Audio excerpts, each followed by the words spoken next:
Exodus 11. And the Lord said to Moses, Yet I will bring one plague more upon Pharaoh and upon Egypt. Afterwards he will let you go hence. When he shall let you go, he shall surely thrust you out hence altogether. So he's telling Moses, Pharaoh's about to let you go, but you all won't be able to come back. When the Lord leads us somewhere, when the Lord leads us away from our life to a life with Him, we can't go back to the way things were. I mean, we might resemble the way they may have took upon themselves the way they lived in Egypt, being elsewhere, but then they didn't go back to Egypt. We may look like the world after coming to Christ because we backslidden, but we're not going to be part of the world. And the Spirit's still going to be with us if we receive it. Speak now in the ears of the people, and let every man borrow of his neighbor, every woman of her neighbor, jewels of silver and gold. So they're collecting their valuables, preparing to leave. They're making sure they have anything of value, because they don't want to leave it in a land that they won't be returning to. And the Lord gave the people favor in the sight of the Egyptians. Moreover, the man Moses was great in the land of Egypt, in the sight of Pharaoh's servants and in the sight of the people. So they viewed Moses as a hero. This was probably a problem for Pharaoh, because Moses was the one God was using to tell about all these plagues. So Pharaoh probably had a resentment to Moses because of these plagues coming. Because Pharaoh can't override God. He can't do nothing against God, but he sure could mistreat Moses. So there's probably disdain there for him. And it's like with Satan. He can't attack God, but he can attack us, those that follow him. So I think Pharaoh was doing this with Moses. But the people saw what Moses was saying come to pass by God, and they were starting to believe in God. They may have not accepted him as their God, but they knew that you don't mess with Moses, because the God backing him, you can't do it. So that's what is going on here. And Moses said thus to the Lord, About midnight I will go out into the midst of Egypt. All the firstborn in the land of Egypt shall die, from the firstborn of the Pharaoh that sits upon the throne, even to the firstborn of the maidservant that is behind the mill, and all the firstborn of the beast. So every single firstborn thing is going to die. And the point where it really gets to Pharaoh is his firstborn son dying. The Pharaohs at this time were considered deity. They were considered, and so the line, once he came to Pharaoh, he was considered deity as well. So this firstborn shows that they really ain't nothing to them. They're not a god.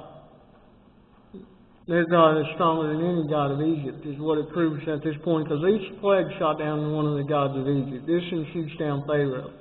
So at this point, Egypt has nobody to rely on, nothing to turn to.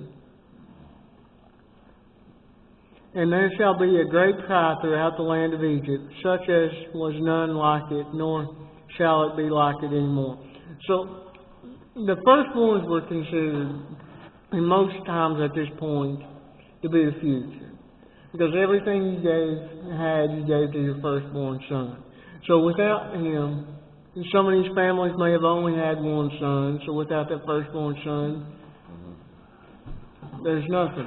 Widowers at this time, if their firstborn son would care for them. So without them, they would have nothing, because they wouldn't be able to inherit things, because that's the way things were. But against any of the children of Israel shall not a dog move his tongue against any man or beast, that may know how that the Lord doth put difference between Egypt and Israel. This story of these things that God did in Egypt roll over to when Joshua and the spies go into the land. Because when they're in the wilderness, people don't mess with them. That would have been opportune time if somebody tried to take them down, to try to take them down. But the people were scared because they knew that through God, they took down Egypt. Even when Joshua comes into the land, these stories are still told, and there's still a certain amount of fear for Israel. And all these your servants shall come down to me and bow down themselves to me, saying, Get out, all the people that follow you, and after I will go out. He said he went out from Pharaoh in great anger. So apparently, this is after Pharaoh said, I don't want to see you again. And Moses was like, wait, there's one last message from God you want to hear before I leave. And the Lord said to Moses, Pharaoh shall not hearken to you, that my wonders may be multiplied in the land of Egypt.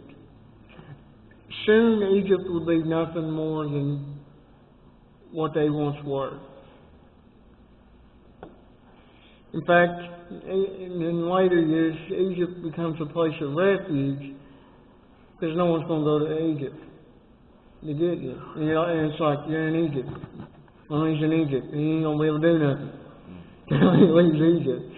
Tell me about it when it becomes a problem.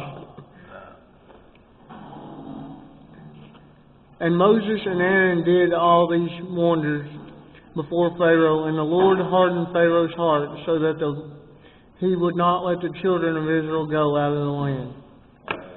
Sometimes we harden our heart against God. And there's so many times we can do that before He hardens His heart against us. Okay, the last verse. 1 Samuel 1:24.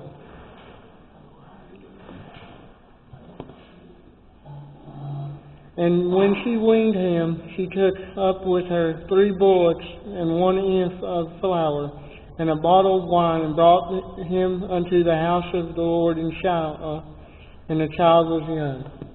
We should bring our kids to church and raise them up with God.